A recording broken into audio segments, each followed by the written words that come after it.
In 1666, London was a ticking time bomb. The city, a cramped labyrinth of timber-framed buildings and narrow alleyways, stood fragile and dry after a long, scorching summer. Most homes were constructed of oak, lined with pitch, and pressed so close together that one spark could set entire neighborhoods ablaze. People lived elbow to elbow, and the stench of smoke from cooking fires hung permanently in the air. Yet no one foresaw the devastation that would begin in the quiet hours of September 2nd. That night, Thomas Fariner, the king's baker, closed up his shop on Pudding Lane. He believed the oven fires were out.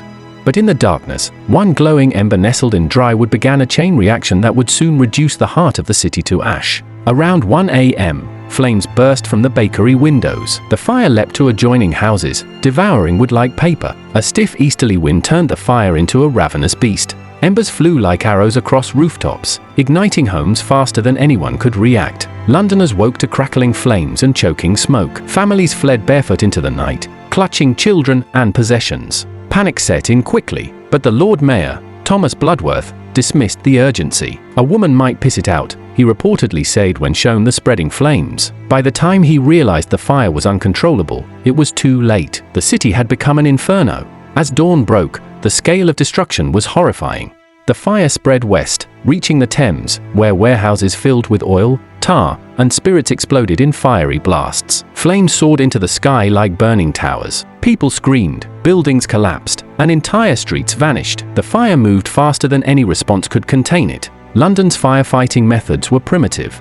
There were no organized brigades, only bucket chains, fire hooks, and desperate citizens. Some tried forming lines to pass water from the river. Others used axes to tear down homes, hoping to create fire breaks. But the wind defeated them. Even the most heroic efforts couldn't slow the inferno's progress. By Sunday evening, the fire had consumed hundreds of homes. On Monday, it grew worse. The flames reached the Royal Exchange and Guildhall, symbols of London's wealth and power. Both were engulfed within hours. The streets became scenes of chaos, people fleeing with carts piled high, others dropping to their knees in prayer. Rumors swirled. Some whispered it was a French attack, others that it was divine punishment. Foreigners were attacked in the panic. The city was not just burning, it was unraveling. The king, Charles II, watched helplessly as the city he ruled began to vanish beneath a storm of fire and smoke. He ordered the use of gunpowder to demolish buildings in the fire's path, creating barriers that might stop its advance. But such drastic action came too slowly. The fire had already become a force of nature. By Tuesday, it reached St. Paul's Cathedral. The iconic building, with its massive stone walls and towering spire, was believed to be fireproof. It wasn't. The flames infiltrated through the wooden scaffolding that had been erected for ongoing renovations. Within hours, the ancient cathedral was ablaze. The lead roof melted and flowed down the streets like lava. Books, manuscripts, and irreplaceable relics were incinerated. Witnesses described the collapse of the Great Dome as if the heavens themselves had cracked open. This wasn't just a fire, it was an apocalypse. People screamed that the end of the world had come.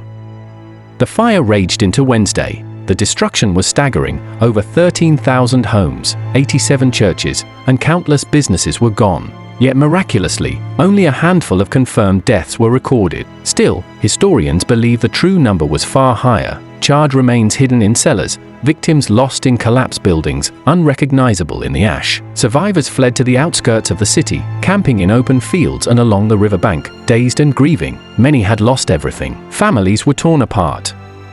Children cried for missing parents. The wealthy mourned their fortunes. The poor mourned their homes. And yet, amidst the chaos, a new kind of London was beginning to emerge. On Thursday, the winds finally shifted. Rain began to fall. The fire, after 5 days of devastation, was finally extinguished.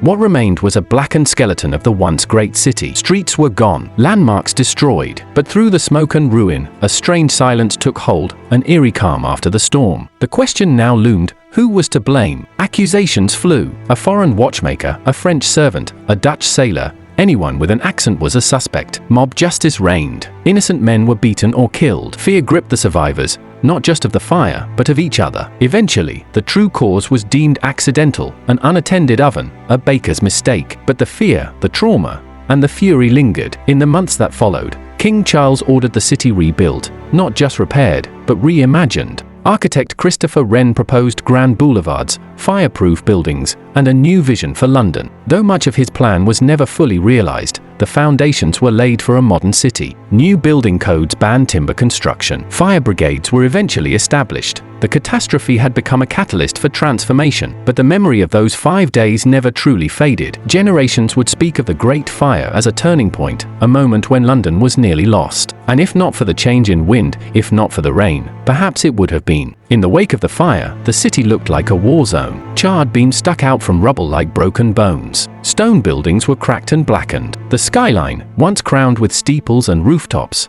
was now a jagged silhouette against a grey sky. Survivors wandered the ruins in silence, some searching for familiar landmarks, others digging through debris in a desperate attempt to find lost belongings or lost loved ones. The stench of smoke and ash clung to everything. The once bustling markets had turned to dust. London, the heart of England, lay crippled. But as tragic as the destruction was, something darker began to surface. The fire became a political weapon. Radical pamphlets flooded the streets, blaming Catholics, foreigners, even Protestants for the devastation. Scapegoats were found with chilling efficiency. One man, a mentally ill French watchmaker named Robert Hubert, confessed to starting the fire, even though he wasn't even in the country when it began. Still, he was hanged, his body displayed as a warning. His death was not justice, but theatre, an attempt to quiet the masses and give the people a villain to hate. The paranoia didn't fade quickly. For years, anti-Catholic sentiment surged. Churches posted guards. Immigrants were harassed. The fire had scorched not only buildings, but trust. Meanwhile, the city faced a colossal challenge: how to rebuild without money, materials,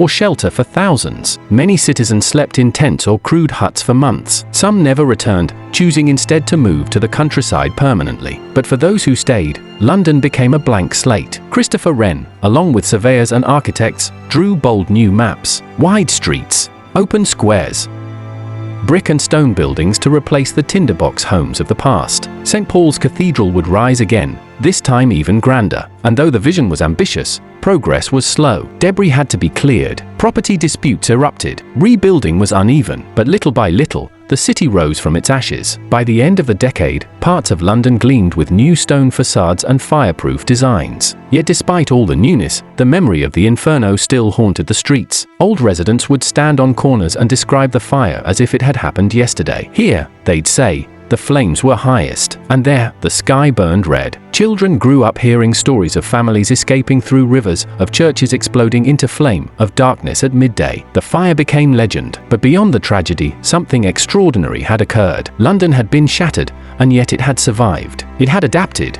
It had been reborn. Out of destruction came order, out of ashes came strength. The Great Fire had revealed the city's vulnerability, but it had also forged its resilience. Years later, visitors would marvel at the reconstructed city, unaware of the agony it had endured. They'd see the new St. Paul's rising into the sky, unaware that beneath its foundation lay the scorched bones of the original cathedral. They'd walk the broader streets, not knowing how many lives had been claimed beneath their feet. But Londoners remembered.